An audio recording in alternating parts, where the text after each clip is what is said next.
Good morning सर्वांना. परत एकदा विदर्भ किचनमध्ये तुम्हा सर्वांचे स्वागत आहे. तर सकाळचे 7:30 वाजलेले आहे आणि आज लेट बाहेरचं मी झाडायला लागली, कारण 2 दिवस झाले आता थंडी वाढलेली आहे, त्याच्यामुळे मग थोडं लेटच केलं. आज बाहेर झाडून घेतलं, त्यानंतर इथे पाणी शिंपलं.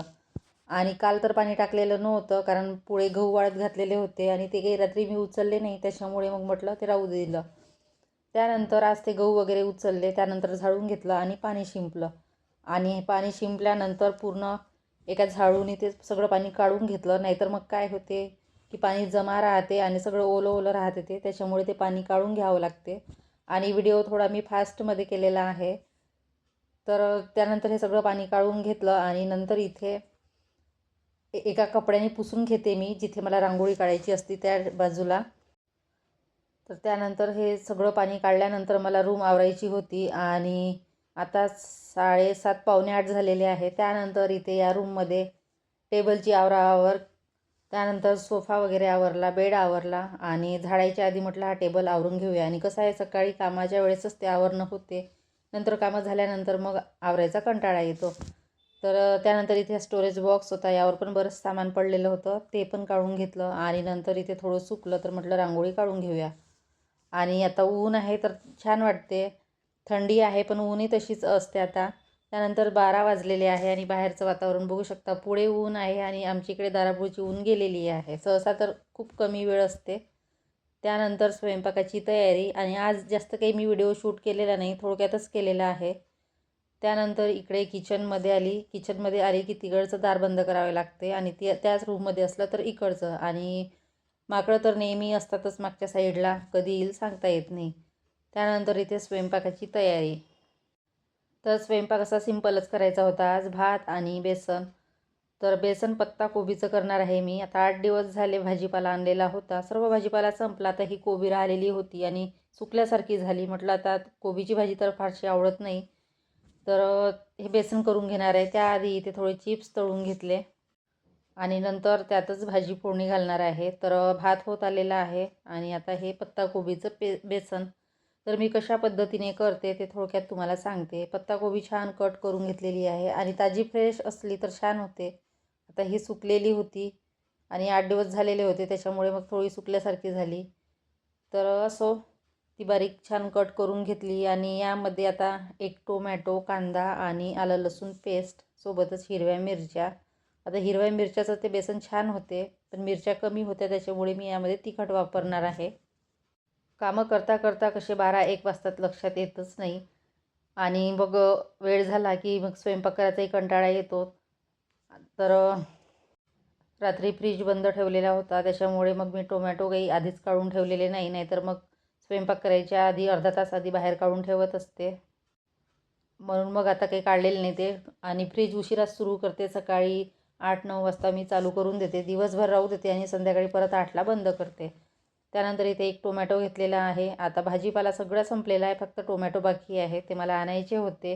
आणि कसं सकाळी भाजीच्या गाड्या येतात, पण कामामध्ये असलं की मग ते इकडे आवाज येत नाही मागच्या साईडला, त्याच्यामुळे मग ते राहून जाते. जमलं तर संध्याकाळी भाजीपाला घेऊन येणार. तर एका वेळेस मी 8 दिवसाचा घेऊन येत असते, कारण कांदे आणायचे होते मला. कांदे पूर्ण संपलेले आहे आणि पावसाळ्यामध्ये मी जे कांदे आणले ते मला मागच्या महिन्यापर्यंत पुरले आणि आता या महिन्यामध्ये संपले. तर 1-1 किलो असे आणत असते आणि 1-1 किलो आणले की लगेच संपतात, लक्षात येत नाही आणि असं वाटतं की खूप लवकर संपले. मग अर्धाच कांदा होता, तोच वापरला मी. आणि हे कोथिंबीर पण 8 दिवसापासूनची होती, म्हटलं ते पण खराब होत आलेली आहे, तर त्यातली बऱ्यापैकी जी चांगली होती ते वापरली आणि बाकी आता टाकून देणार. तर इथे भाजी अगदी सिंपल अशी करत असते आणि याचा कोरडा झुणका पण छान होतो. पण मला भात आहे तर थोडं मी पातळच करणार आहे. आता ही कोबी 8 दिवसापासूनची होती आणि वरती मला थोडी ते कुरतळल्यासारखी वाटली, म्हणजे व्यवस्थित नाही वाटली, तर ते मी मिठाच्या पाण्यामध्ये ठेवलेली आहे आणि मिठाच्या पाण्यातून मग ते 5-10 मिनिटांनी काढून घेणार.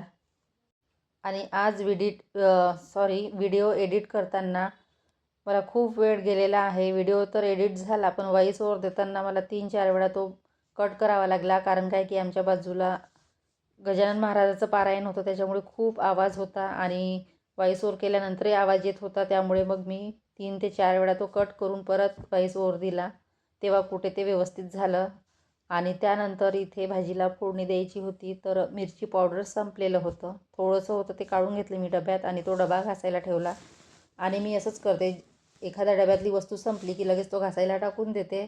जेव्हाच्या तेव्हा म्हणजे तो घासला जातो. आणि हे विकतचं जे तिखट असते ना, ते अजिबात आवडत नाही मला. कारण थोडं जरी टाकलं, एकतर ते खूप बारीक असते आणि त्यामुळे भाजी पूर्ण अशी रेड दिसत असते, त्यामुळे लाल कलर. आणि घरगुती असलं तर छान होते, म्हणजे घरचं आपलं मिक्सरवरच दळून घेते मी ते, पण ते घरगुती छान वाटते चवीला. तर त्यानंतर इथे मसाले टाकलेले आहे. तिखट अगदी कमी टाकलेलं आहे, कारण मिरच्या घेतलेल्या आहे 5 ते 6. त्यानंतर टोमॅटो थोडा त्याच्यामध्ये तेलामध्ये परतला की यामध्ये कोबी टाकणार आहे. आणि त्याआधी कोथिंबीर वरून न टाकता तेलामध्ये जर टाकली तर छान चव येते. टोमॅटो थोडा परतून झाला की त्यामध्ये कोबी ॲड करून घेणार आणि ते पण व्यवस्थित परतून घेईल. आणि 3 ते 4 मिनटं मी ते थोडं तेलामध्ये परतून झालं की त्यामध्ये बेसन घालणार.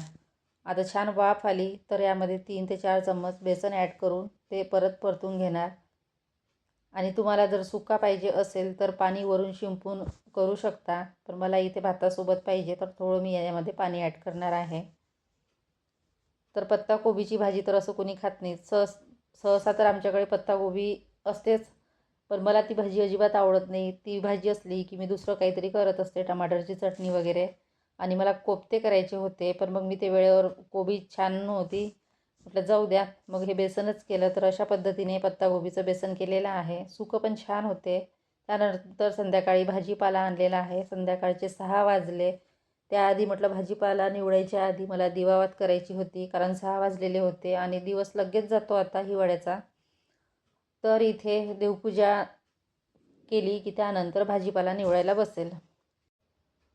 तर इथे देवपूजा आटोपली आणि आता भाजीपाल्यामध्ये मेथी पालक ही मला निवडायची होती, पण आता मी निवडणार नाही. हे दुसऱ्या दिवशी करणार ते, कारण आता 6 वाजलेले आहे आणि मला बाकी व्हिडिओ एडिटिंगचे कामं होते, त्याच्यामुळे म्हटलं जाऊ द्या, हे भाजीपाला उद्या होईल.